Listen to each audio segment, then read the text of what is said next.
At the very beginning of Elden Ring's story, we are told that during the reign of Marika the Eternal, Godfrey, the former warrior and chieftain of the Badlands, was the first Elden Lord, having become Marika's consort and even having children with her.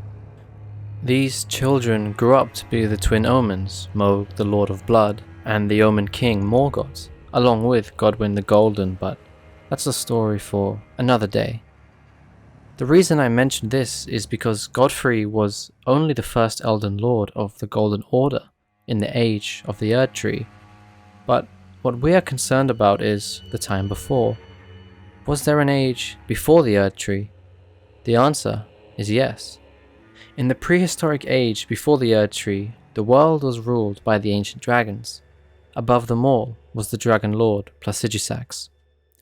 He was a dragon who possessed many heads and ruled from the royal city of Farum Azula, which is in a state of complete ruin at the time of the main game. But more importantly, Placidusax was the very first Elden Lord, even before Godfrey. Yet like any leadership, not all the subjects would remain loyal. Some may even go as far as to betray the ones they serve, and so the Dragon Lord would be betrayed by one of his own.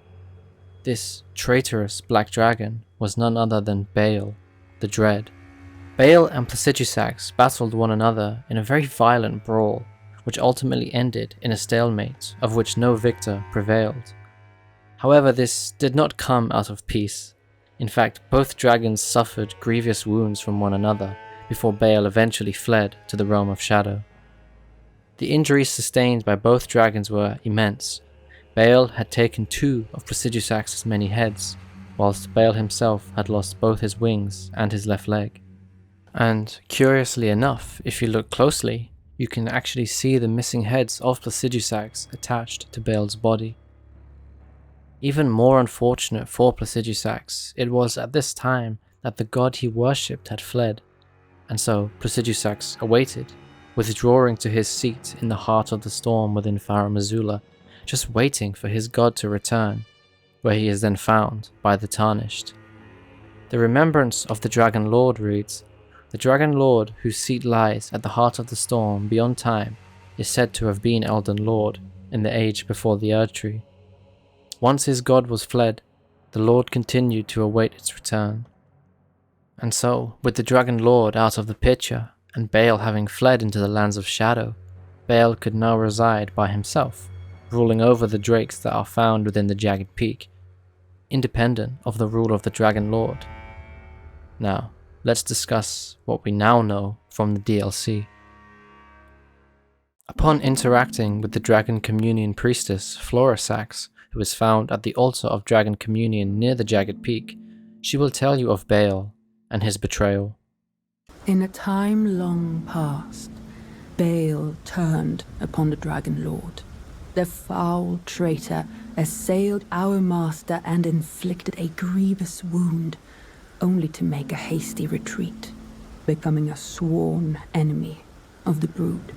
Since that day, Bayle and his bloodline, the Drakes, have served as sacrifices for Dragon Communion, land-bound warrior.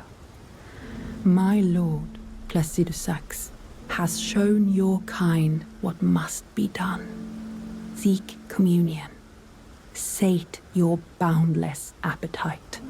Feel the euphoria of a dragon's essence taking root in your meager frame.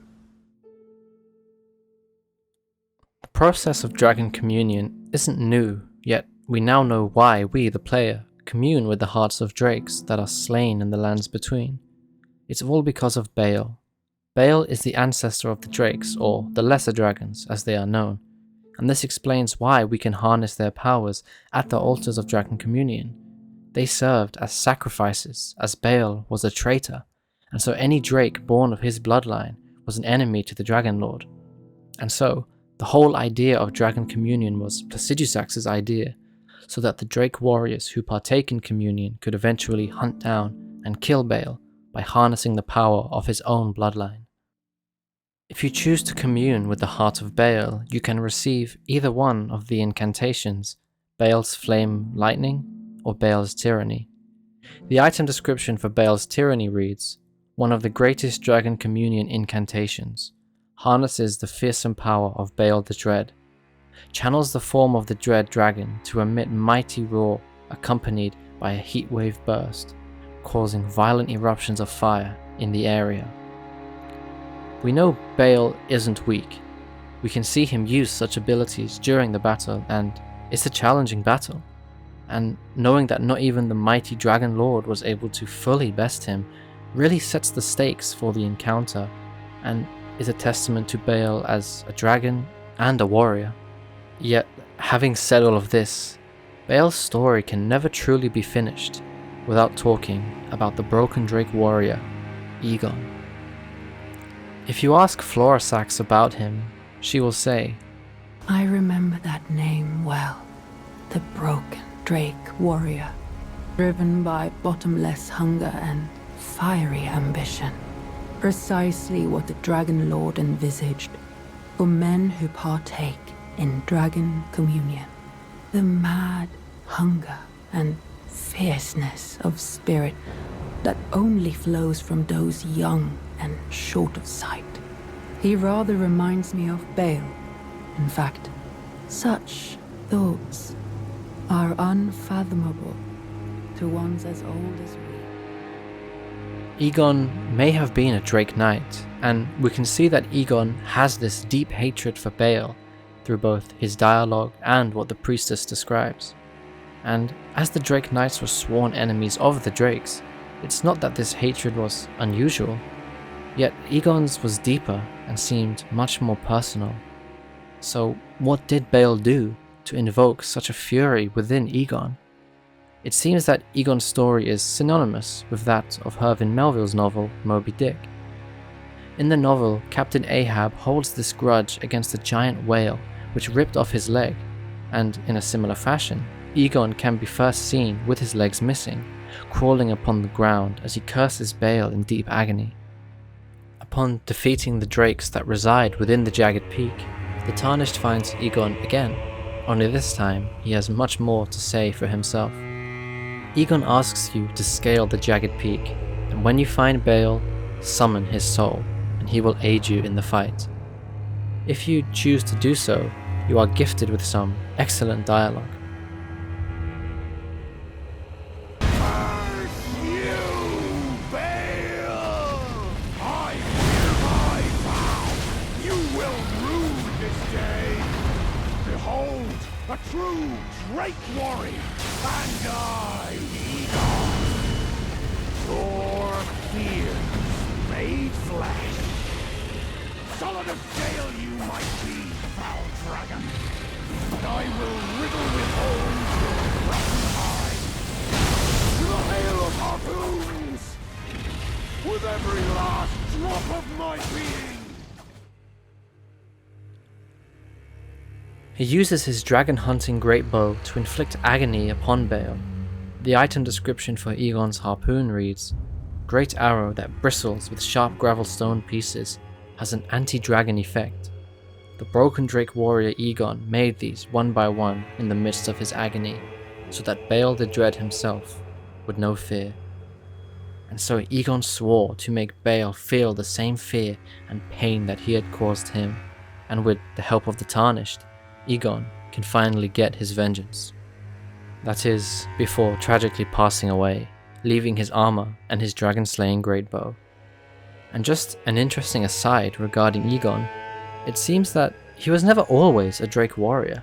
In fact, it's hinted that his ordeal with Bayle was what sparked his desire to take part in Dragon Communion, and it wasn't out of devotion to the Dragon Lord Placidusax. The item description for Igon's armor reads, Armor of the Broken Drake warrior Igon. From a set comprised of a miscellany of parts, filthy belongings are attached to this tattered piece of protective wear. The poor scavenger of battlefields found honor through the Dragon Communion. There is no evidence to suggest that Igon hails from Faramazula like the other Drake Knights do, meaning that Igon only partook in the art of Dragon Communion out of sheer personal revenge and a deep hatred for the dreaded Black Dragon, Bayle. And I think it's fair to assume that in his past, Igon had slain a few drakes before, as the item description for the great bow describes it as being made from 2 dragon bones bound with a coarse rope. I think a more compelling piece of evidence that Igon was never truly a Drake Knight comes from the item description of the Drake Knight helm, which states, "Black iron helm worn by the Drake Knights, features the spoils of a dragon catch as an emblem of pride as both dragon hunter and partaker of communion." From birth, Drake Knights speak not a word. They spend their lives pursuing the strength of dragons, for its sublime beauty and inspiration of all. And so it begs the question, if Drake Knights never dared speak even from birth, then Igon is either the worst Drake Knight ever, or, I think more likely, just someone who took up dragon communion out of utter hatred and revenge. And with that, this concludes the traitorous tale of Bayle the Dread, who betrayed the first Elden Lord, Placidusax, and more importantly, the man who was born out of spite to hunt him down, and simply just too angry to die.